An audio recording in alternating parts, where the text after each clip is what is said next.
Welcome to the Red and Bold Show. I am one of your hosts, Marc Adams of the 49ers Camelot Show. I'm joined by Anthony Robertson of the 49ers Cutback Podcast. Ant, my friend, how's it going? It's going well. We're getting close to training camp now. Now we're in July. It's finally starting to feel like camp is just around the corner. It'll be a couple weeks and the rookies will be reporting, and then it's going to be football time again. And thank goodness. I'm ready for the in-season content, the games to start up. I'm itching for football right now, and I just can't wait for football season to start. Could it be September already? I would love for that to happen. Yeah, it's crazy because this time of the year, whether you're a content creator or a journalist or a reporter that has to write and report and all that stuff, it's really a boring time of the year. Once the team finishes the mandatory minicamp and they're free for the summer until training camp, it's kind of a boring time. But Brandon Aiyuk has been keeping us entertained, and he's been giving us things to talk about, things to write about. And so I'm appreciative to that because this past week I've had to cover all of the news for 49ers Web Zone. And so I was thankful that Aiyuk gave us so much to talk about throughout the week. But what I wanted to do today is jump into one of the articles that I wrote this week was where ESPN's Mike Clay released a PDF that has projections for every NFL team. He has rankings and projections for every position. And I thought it was really interesting. And there were 10 highlights that I pulled out for the 49ers. And so I thought it would be fun to go talk about that. Josh, what's up, man? Josh is here with us in the chat. So good to have him. So if you haven't seen this, you can go to 49ers Web Zone, and the title is ESPN releases its 2024 projections for the 49ers. So if you haven't read it, go look at it, because in the second paragraph, there's a link to Mike Clay's PDF, and it has tons of information. So I want to hit on these, but I also want you to take some time to go check out his work, because he did just an incredible job. Lots and lots of information. So before we move on, you hear me okay? Yeah, I can hear you okay. All right, good, because I had to reset up my setup, and so I'm not hearing myself that well, but maybe I'll turn it up a little and see. All right, so let's jump in, everybody, and see what all we have. So the first thing is, and again, these are not my thoughts; these are Mike Clay's. I don't really know what if he just looked at last year's stats and then gave opinions on what he thought things would be like for this year, or if he really dug deeper. I'm not really sure. I haven't looked to see how he came to all of these, but I'm going to give you my 10 highlights from Mike Clay's projections for each NFL team. But we're only going to talk about the 49ers. So let's jump in. Number one is that Brock Purdy will take a step back, at least statistically. Now, I wrote that because last season, Brock Purdy passed for 4,280 yards. This season, Mike Clay has him projected to throw for 3,899 yards, so almost 3,900 yards. Last season, he had 31 touchdowns.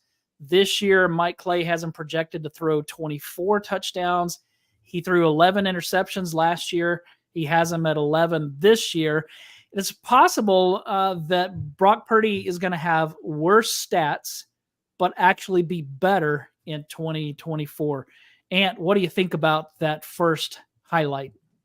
Yeah, I thought it was interesting because whenever you're bringing back 12 starters on your offense, you're not thinking about players taking a regression, especially Brock Purdy, who was coming off a injury last season. And he was only going into year 2 last year, and I thought he played absolutely fantastic, played in 16 games to get those numbers that he got. He was able to rest week 17. So over a 17-game season for his stats to go down, I think I would actually be a little bit surprised.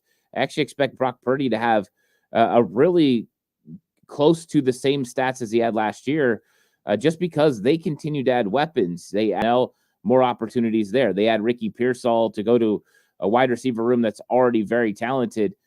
To me, this doesn't really look like a team that's going to take a step back. And I think Brock Purdy is just getting more and more comfortable in this offense. And we know just from history of Kyle Shanahan's offense, the longer a quarterback's in it, usually the more they have control over the offense as far as they understand what he's doing and how he sees it. And one thing Brock Purdy said in a lot of his interviews that I think is one of the best things you could say as a quarterback is he's trying to see the game the way Kyle Shanahan sees it.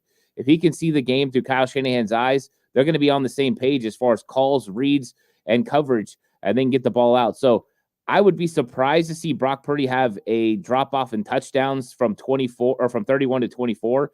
I think that one's going to be a little bit closer. I think 30 touchdowns is probably what I would see for Brock Purdy, because I think there's going to be opportunities, because I don't know about you, but I think the league is going to be trying to stop the offensive player of the year from getting going and the 49ers from getting that run game close to 1,500 yards last year. So I think Brock Purdy's still going to have a lot of opportunities, and who knows what Kyle Shanahan could do this season with 12 personnel, 10 personnel. I think it's going to be a fun season.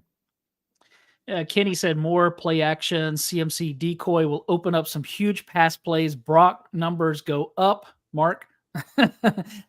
So again, these are not my thoughts. These are from ESPN's Mike Clay. He did a projection of all the NFL teams. Go to 49ers web zone and find the article. ESPN releases its 2024 projections. You're going to find that there's some really, really incredible stuff in here, but I'm pulling out my 10, the 10 that really jumped out to me the most. And so I thought this was pretty interesting. Let's see. There was something.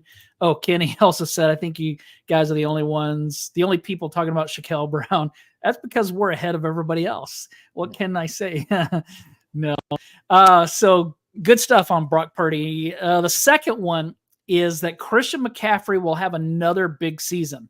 So will McCaffrey top his 2023 season? Well, not according to Mike Clay, but he'll come close. Mike Clay has him rushing for 1,243 yards and 12 touchdowns while catching 67 passes for 527 yards and 4 touchdowns. Those numbers aren't too far off from what he actually did last season. I think it's interesting that Christian McCaffrey's numbers are coming down a little bit and Brock Purdy's numbers are coming down a little bit. You would think if McCaffrey's numbers are coming down that Brock Purdy's would be going up a little bit.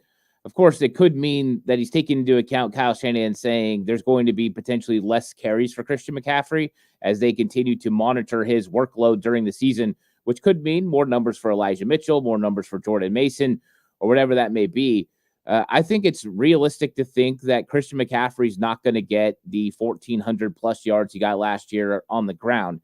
I do think that number will probably come down. So I don't think he's too far off. I think, 1,200, 1,300 yards, and you sprinkle in some yards for Elijah Mitchell, Jordan Mason. I think that sounds about right. And I think him having a 500 yards catching the football seems pretty legit as well. So to me, this one doesn't surprise me. I think there is going to be some attention by defenses to try to limit Christian McCaffrey's effectiveness in the run game. And I think Kyle Shanahan's going to have more willingness to turn the ball over to Brock Purdy and let him throw the football because he keeps getting more and more faith because Brock Purdy keeps making the right decisions. So we won't have to worry about Brock Purdy's shoulder, elbow, health. We know that he's going to be good. He's going to be ready to go. And I think that, McCaffrey's numbers might come down slightly, but that could be because of the emergence of one of the other guys getting more opportunities. Well, Josh thinks that he's going to go 1,000. So, boy, I would be shocked if he had over 2,000 yards last season from scrimmage, but man, to do 1,000, he's definitely going to get 1,000 unless he gets hurt. He's definitely going to get 1,000 rushing. But last year, I think he was under or right around 500 yards receiving. I just don't see him getting to 1,000 yards receiving, especially with all the weapons. Now, if the 49ers surprise us and they throw more than they did last year, then who knows? Yeah, it all depends on what Kyle Shanahan needs to do to attack defenses. That's one of the things that you're going to see during this season is different players are going to be highlighted by the different matchups of the opposing team they're going to play. That's why getting a guy like Ricky Pearsall doesn't just have future implications, but current, because now you can run 10 personnel and put 4 wide receivers on the field if you want to and get a different look from a defense than you would normally get, or 12 personnel with Logan Thomas. There's so many different things you can do to manipulate defenses, and that's what you have to do. Put your players in the best situations to be successful. For some cases, that could be Christian McCaffrey matched up against linebackers and winning in the passing game. And for other instances, it might not be that. It might be him running the ball. So it's whatever you can do to manipulate a defense and the personnel that they have out on the field. All right, the third one was Brandon Aiyuk and Deebo Samuel will be about the same statistically. So Clay has Aiyuk having a little bit of a down year, 75 catches for 1,068 yards. I think last year he was somewhere around 75 catches.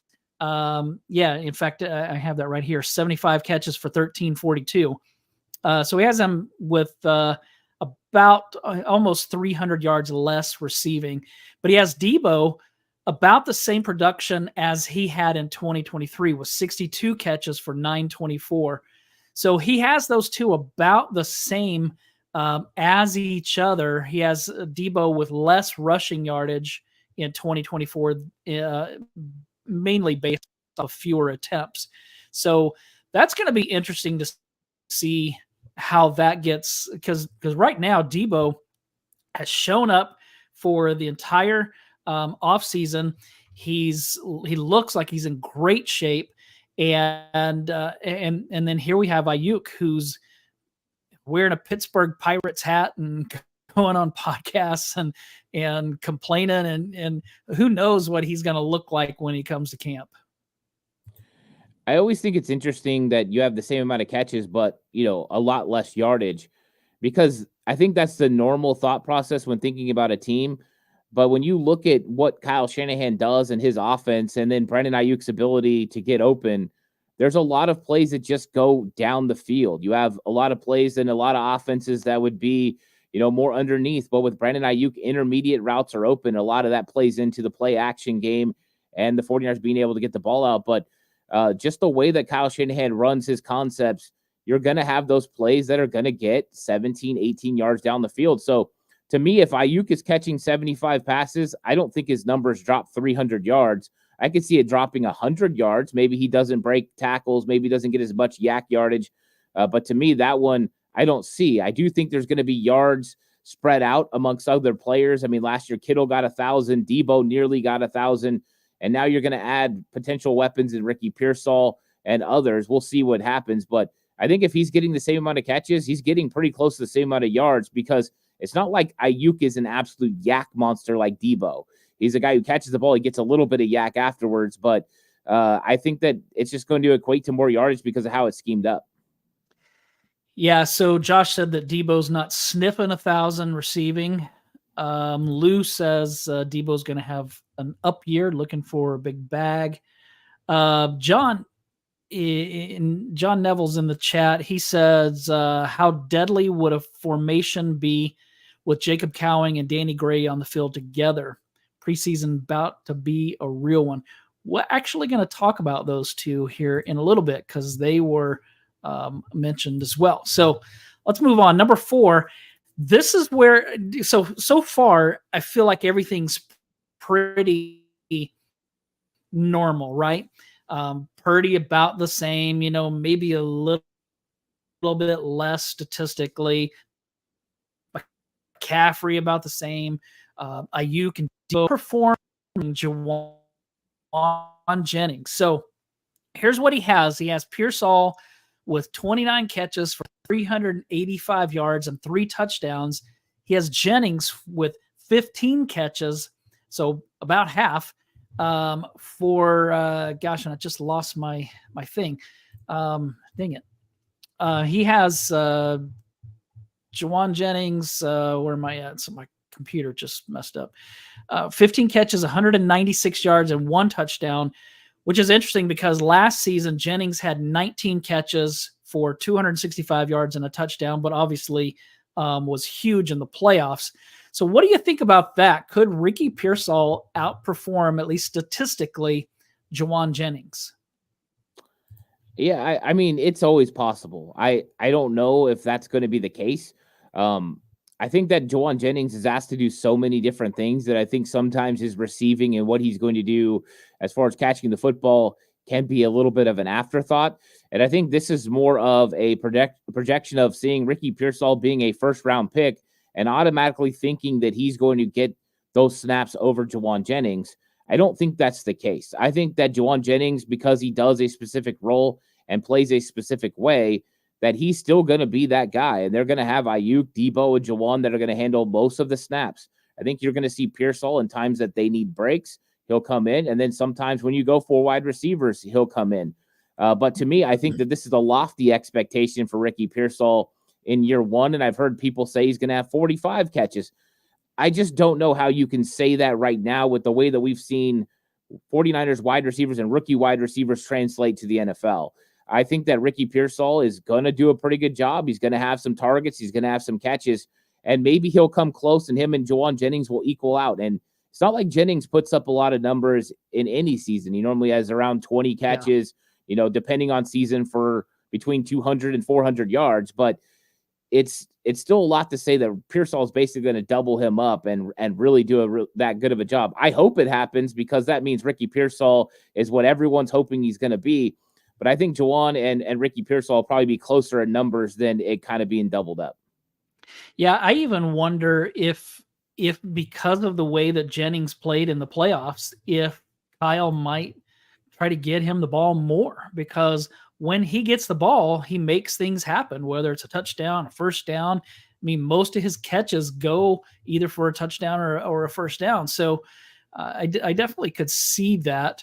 I wanted to get to this question from Kenny. Do you guys think defenses will start to guess where the ball is going to be the way Schwartz did in Cleveland? Then he said, or was it Harbaugh in the Ravens game? Yeah, if you go back to whether it was in the 80s under Walsh or in the 90s under Holmgren and Mike Shanahan, when those offenses were elite, defenses were doing everything they could to try and figure them out. They would try to muscle Jerry Rice. And so the 49ers would answer by bringing Rice in motion so that they couldn't stiff him right at the line of scrimmage. They do all kinds of things. One of the things that they would do is tackle better. So the 49ers were known even back then as the Yak Kings.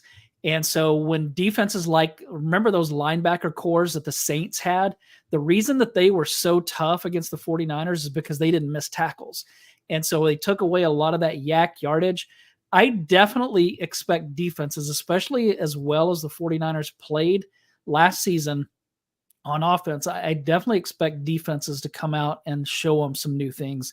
And then Kyle has to kind of take that and make another move to alter that. Yeah, that's one of the things that Kyle's been doing with what they've done with personnel through the draft and through free agency, was kind of eliminate predictability. You don't want people to know what you're going to do depending on personnel grouping, formation. You want to keep it, varied so that they can never get a real read on what you're doing. You want them to think one thing and then do something else. And so being able to run every single thing in your repertoire is what Kyle Shanahan wants to do. That's why I've been talking about 12 personnel, 10 personnel. Just those are things Kyle doesn't normally run. But if you can run things that are out of the ordinary, that put a stress on a defense that's been preparing to stop your normal 21 personnel that you normally run with Kyle Juszczyk, then it makes it a little bit more difficult. And as the league continues to run one thing, which is more 11 personnel than any other formation, you continue to run other things to keep defenses off track. So as they're building their team to stop an 11 personnel offense, or in Kyle Shanahan's case, a 21 personnel, you do something different to make it a little bit more difficult and just throw them off. Then you bring in key assistants, guys like Mick Lombardi, that can track and see if you're getting predictable, to see if you're running the same sorts of things. And then pretty soon you just keep it where you keep guys guessing. It's a constant game of check and balances and making sure you're not tipping things, it's tough because you get into a rhythm of what you're doing offensively and you want to go to what works all the time. And sometimes it works and it always works, but then sometimes you got to throw in wrinkles to keep defenses honest. All right, number 5 gets a little spicy here. Jacob Cowing won't make an impact as a rookie. So for those fans that are expecting Jacob Cowing to come out and have, I mean, we just talked about Ricky Pearsall not having as big of a season as a rookie as some fans might want. Jacob Cowing is probably going to have less of those opportunities.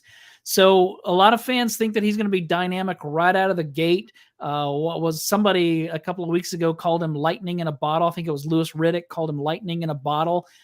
But Mike Clay doesn't agree. He has Cowing with only 3 catches for 38 yards. He has Danny Gray with 2 catches for 19 yards. And Ronnie Bell with no catches, no yards. What do you think about that? Well, we know that the Ronnie Bell one doesn't surprise me because I'm not 100% sure he makes this team. But I think with the other ones, I think Jacob Cowing, I actually, put out a little bit of a video about Jacob Cowing in it. And I talked about the fact that I think his opportunities are going to be few. But I think they can scheme it up in a gadget type way to get him specific looks. And there's certain matchups that you can find for Cowing that work in your favor. I think one of those is if a team's running a big nickel or they like to put a third safety at the nickel, that's a good opportunity to put him in the slot and let him go to work. I think the same case is for Ricky Pearsall as well. They're good route runners, get in and out of breaks, and could really cause some problems. But also, if you get a man look with him in the slot, he can run that slot fade and be able to create open opportunities. I think there's opportunities for fly sweeps. Some of those reverses, maybe you're ignoring him. You see McCaffrey going one way, Cowing going the other way. So do I think there's going to be a lot of opportunities for Cowing? No. Do I think he's going to get a few here and there depending on matchup, depending on who they're playing? Yes. So I think it's less opportunities for Cowing in year 1 and probably more opportunities in year 2 and year 3 as this 49ers wide receiver room probably changes up on who's on top. Leon says, I don't expect the sun and moon out of Cowing. Some returns and cheat motion, taking the over on 3 targets, though. Yeah, I think that he'll have more than 3 catches. Danny Gray at 2, yeah, he may have less than that. Who knows? Hopefully, I hope that Danny Gray has a year that shows that he's going to stick around for a while. Here's number 6. Isaac Garindo and Ronnie Bell will be the leading returners. So Clay has running back Isaac Garindo as the team's leading kick returner, which I don't think is too surprising because of the new kickoff rule. But he has Ronnie Bell being the team's top punt returner. I really hope that one's not true, but I'm interested to see what you think about those two. Yeah, I don't think Ronnie Bell is going to be the punt returner. I don't think anything we saw in 2023 makes us feel comfortable with Ronnie Bell returning punts. I think he's going to have an opportunity. And to be honest, he has to succeed either returning punts or returning kicks to make this football team because Danny Gray is going to have an opportunity to return kicks. And he's also a very good gunner when it comes to punt. And that's something you definitely need. And you look at Chris Conley, the same sort of thing. So to make this team, Ronnie Bell's going to have to do something on special teams. And that's pretty much where he's got to handle it is at return. When it comes to Isaac Garindo, I think he does make a perfect kind of returner in the new kickoff scheme because everyone's close together, close proximity. The Kansas City Chiefs special teams coordinator talked about it needs to be running back type. Well, that's who Isaac Garindo is, a big physical guy. He runs a 4.3, the ability to house call any single play. But how much is Garindo going to be active? Do you want to keep a 4th running back active on your game day roster, or do you want it to be someone else? You got 3 guys ahead of him. So I think Elijah Mitchell, Jordan Mason are going to have really good opportunities to return kicks. Danny Gray is going to be another one that's going to get some chances. And I think the 49ers might go with those guys in Garindo. If Garindo can prove that he's the best, then he's got a shot to be on the game day roster. If not, I think he might be inactive, especially early on in the season when the 49ers can count on Mason and Elijah Mitchell. They got to do something. They're not exactly carrying the load for Christian McCaffrey. So I think those guys, I know Guy Haberman said that Elijah Mitchell was working on that type of play. So I think those guys are leader in the clubhouse. So I'm not sure the two young guys are going to have as many opportunities as people think they are in kick return. What about Cowing as a punt returner? I like Cowing as a punt returner. I know that he was struggling when they had rookie minicamp and catching the football, and that's going to be one of the key things. Ricky Pearsall is the most natural of the young guys as far as catching the football. Pearsall might be used in that role this season because you can feel confident with him. The most confident they're going to have is Trent Taylor, but he doesn't have the dynamic ability that you get from Pearsall or Cowing. I hope Cowing will get to where he feels comfortable with it, because that would be a reason to keep him handling punt return duties. I think him and Pearsall are going to be in the mix, and I like to see Cowing do that because he's got dynamic ability, quick change of direction. He might actually be able to get some pretty nice returns for the 49ers. Yeah, Josh says no to rookie punt returners, and I can't disagree with that. Number 7 is Mike Clay has Nick Bosa barely getting to double-digit sacks. This kind of surprised me. I mean, Bosa 2 years ago was the Defensive Player of the Year. Last year, he had, 10.5 sacks, I think, something like that. So Clay has him at only 10 this season, which is kind of surprising considering that Javon Hargrave should be better. He's going to have Leonard Floyd on the other side. So I would think that Bosa would have an up year, but he also has Leonard Floyd at only 7.5 sacks. Last year, he had 10.5. So, for Nick Bosa and Leonard Floyd to have only 17.5 sacks, I just think that the 49ers better get more productivity from those two. He has the 49ers projected to have 43 sacks on the season. Last year, they had 48. So he's saying that they're going to take a step backwards. I really hope not, because even though the secondary is better, I still think that this pass rush is where the defense feeds. Yeah, I can't figure out how everything is taking a step back. And here we go to defensive line. And I know Eric Armstead's not there. So maybe from an outside appearance, you see Armstead's not there and you automatically think the 49ers aren't going to be as good rushing the passer. But you bring in Leonard Floyd, you bring in Yetur Gross-Matos, Malik Collins.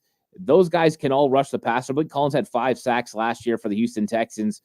To me, this one, I think he missed on this one, just to be honest. I think that Nick Bosa is going to have over 13 sacks this season. I don't know the exact number, but I think he's going to. Leonard Floyd has consistently produced 10 sacks per season on average over the last 4 years.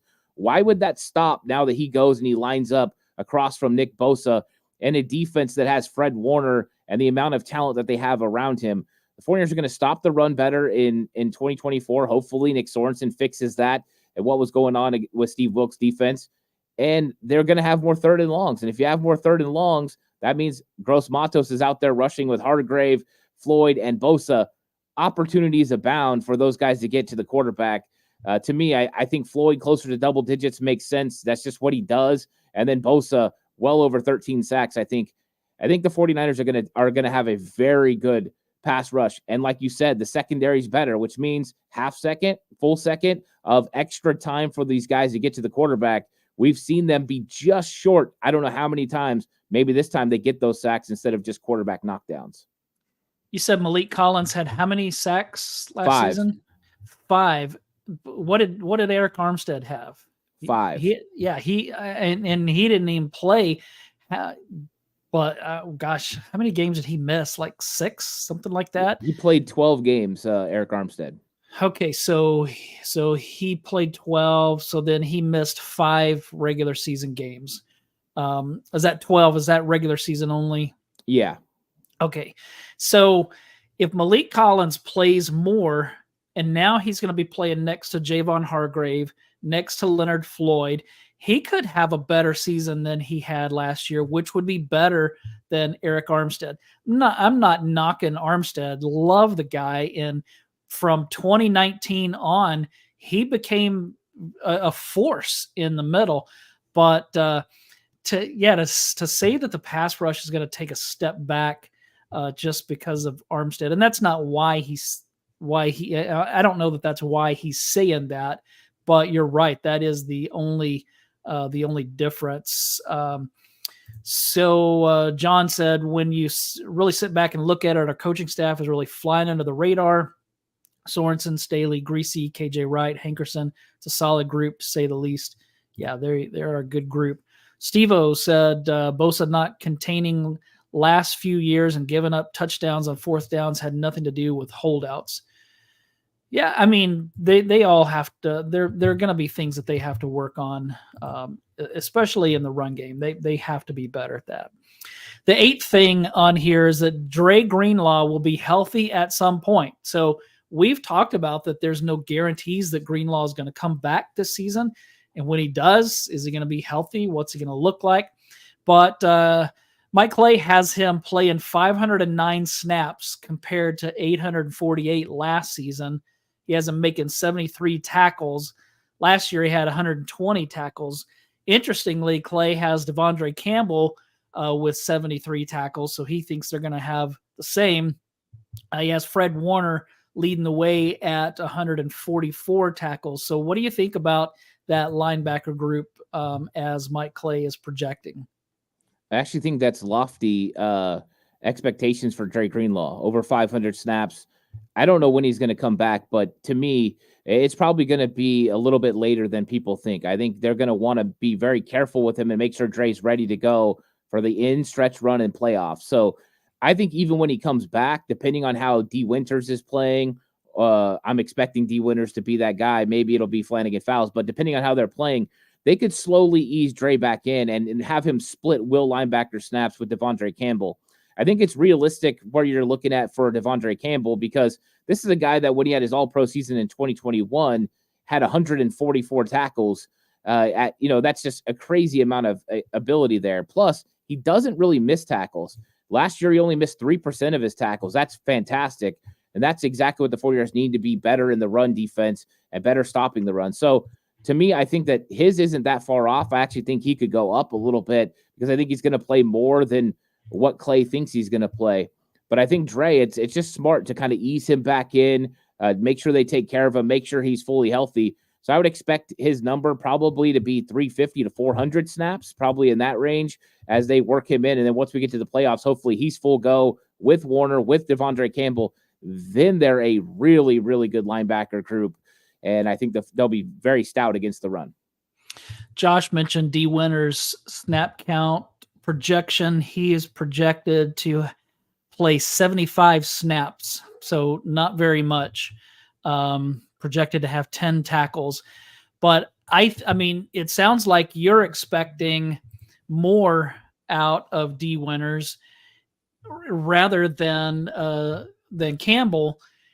I would love to see that, because not that I have anything against Campbell. I just think that Winters is a younger guy, and if he outperforms Campbell, then that's good for the 49ers. Yeah, one thing to remember about Devondre Campbell is if you go just look, because a lot of people have been attacking him in coverage. It's like, hey, this guy's not very good in coverage. If you go look at his advanced stats, Devondre Campbell's completion percentage against him is only 2% higher than Dre Greenlaw was last year. Devondre Campbell's going to play a solid linebacker, and I think that him just understanding what's expected of him in this defense, already playing in the system for Dan Quinn, it's going to be like, something that he's used to. He's going to feel comfortable. With D. Winters has all the intangibles you need to be a great player in this league. The instincts are through the roof. His ability to decipher information is good. He just had to feel comfortable in his role. And last year, that's tough for a rookie coming in, learning a new defense, learning a new style. Once you learn it, then you can put those instincts and play with instincts that you have, like Talanoa Hufanga did in his second year. So I think Winters gets on the field with Devondre Campbell and Fred Warner. I think they're going to have a lot of really good plays together. And how good would that be to have a player that athletic and D. Winters that can go cover people and then also be there to help in the run? I think it could be important. Also, an under the radar stat for D. Winters is the amount of sacks that he gets. Go back and watch TCU. He rushed the passer at a high level and was a very good blitzer. That could be something that Nick Sorensen taps into early for the young second-year player.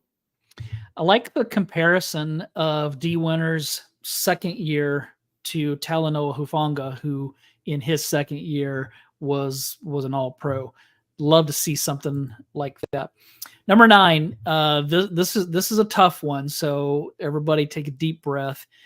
Mike Clay has Ambry Thomas playing ahead of the younger corners. So yes, he has Ambry Thomas playing 534 snaps compared to Renardo Green at 224, Isaac Yedem at 160, and Rock Ya-Sin at 32. He doesn't even list Darrell Luter Jr. or Samuel Womack. So I can't envision Ambry Thomas playing that much more than those younger guys. And I hope that that's not the case, because we've seen enough of Ambry Thomas. I think that this is, one of those things where you're on the outside. And I do like to find out what the outside world and outside perspective is, compared to the people that listen, talk, breathe, bleed 49ers all the time. And I think this is one of those ones where they've seen Ambry Thomas play a lot of snaps in his career, and they're like, oh, he's gonna play. They don't understand the 49ers brought in Isaac Yedem and Rock Ya-Sin to replace Ambry Thomas because they're not getting that production that they need. They brought in Renardo Green to hopefully eventually be able to play nickel, so that way Lenore can stay out. All these moves are to benefit them at outside corner and get Ambry Thomas off the field. They weren't good enough with Ambry Thomas on the field. So to me, this is not a case where Ambry Thomas has 534 snaps. I think the bigger question is he has any snaps for the 49ers in 2024, because you've got guys. I think Isaac Yedem is being undersold by the national media, but I think after this season, playing with this front seven and this defensive scheme, there's going to be a lot of people that are going to want to pay him some big time money, because those 14 pass breakups are probably going to turn into 4 or 5 interceptions. And then what happens? So no, I think there's a big miss on this one. I think so far defensively, big misses from Clay. And I get it. It's hard to predict, but this pass rush getting worse. And now Ambry Thomas playing 534 snaps. I don't like it. I don't see it. And if it happens, we're not going to be as good as a defense as we should be. All right, so here's the last one, and this is the part that's hard for me to really come to an agreement or come to an understanding on. He has Ambry Thomas playing ahead of some of the younger corners. He has Bosa and Floyd with only 17.5 combined sacks. He has Ronnie Bell as the punt returner. Jacob Cowing not making any kind of impact. Ricky Pearsall outperforming Juwan Jennings. Aiyuk and Debo a little bit worse than they were last season. McCaffrey about the same. Purdy a little bit worse than last year. Yet, number 10, he has the 49ers at 12.4 projected wins and ranked first in the NFL. So how are they going to be? He has the offense ranked 5th overall, the defense ranked 4th overall, but the team ranked number 2 overall. So how does he have all of that? All of those numbers that are going to be worse this season, but he has the 49ers winning more games than they did last year. Yeah, I think a lot of times when people start talking about numbers and projections, they have a hard time believing that a player can get better or a player can have more success than they had the previous year. So you bet on the under, and that's, I think, what he did in a lot of cases here. Well, Brock Purdy, is still a 7th round pick, Mr. Irrelevant. He's got to take a step back. There's no way he can do what he did last year. Brandon Aiyuk had that big. There's no way Brandon Aiyuk can do that again. And I think that that's a dangerous game to play, because when you look at guys like Brandon Aiyuk or Brock Purdy, they've gotten better in every single year that they've played. They keep trending in the right direction. They keep going up. With Bosa, his numbers were significant. Last year, it was a little down because of, I think, his late training camp. I think that did hurt him as far as overall stats. So to me, this is one of those cases where he got caught predicting everything was going to go down, because that's what normally they do. And then when he got to wins, it's like, wait a second, though. They're still the best roster in the NFL. They're going to win a lot of football games. So I think he got caught here a little bit. I do think the 49ers, that 12.4 projected wins, I don't think that's too far off, because I think they got a really good football team, and finishing first in the NFL, that wouldn't surprise me at all. So these were Mike Clay's projections. He's from ESPN. You can go to 49erswebzone.com and find the article. ESPN releases 49ers 2024 projections or something like that. And in that second paragraph, there's a link that will take you right to the PDF that all of this information. And this, we only talked highlights for the 49ers. There's a lot of information that you'll find in there for every team, for every position. And so it's really interesting. I'd encourage you to take a look at that. Anything else, Ant, before we take off? No, I mean, I think this is an interesting conversation because anytime someone puts projections out there, you start thinking about what the team is going to do during the season and how it's going to project out. And then that's when you start thinking about how Kyle's going to use these players. I think it's kind of an overview that gets you started on the conversation. And it's cool to see people in chat that really understand this football team coming through with, some comments about this and how things are going to take off. I think it just shows that the 49er fan base has a real pulse on this football team. And I like to see that because that's what makes it fun. That's what makes the NFL fun. That's what makes 49ers football fun, is getting invested in your team and having a pulse on what they're going to do and knowing all the players 1 through 90. And I think that's one of the cool things is people that are really invested have all the understanding of who these players are and which guys are going to step up. And you could see the little bit of a discrepancy between people involved in the 49ers every day and then national media members. But yeah, he did a lot of great work. I'll give a lot of credit to him. I don't think everything he said was off. I think he hit on some real points, and it made for a good conversation to have. Yeah, this was a lot of fun, and really look forward to training camp starting. The 49ers report on July 23rd. I think the rookies come maybe a week earlier, somewhere around the 16th or something like that. So that's when things get really fun for us. So thanks everybody for joining us. Thanks especially to all those that were in the chat with us live. It's always a lot of fun to talk back and forth. Thanks, Ant, for being part of this today, and everybody have a great rest of your week. We'll be back next Wednesday at the same time, 2:00 Pacific time, 4:00 Central. So come back and join us next week for the Red and Bold Show.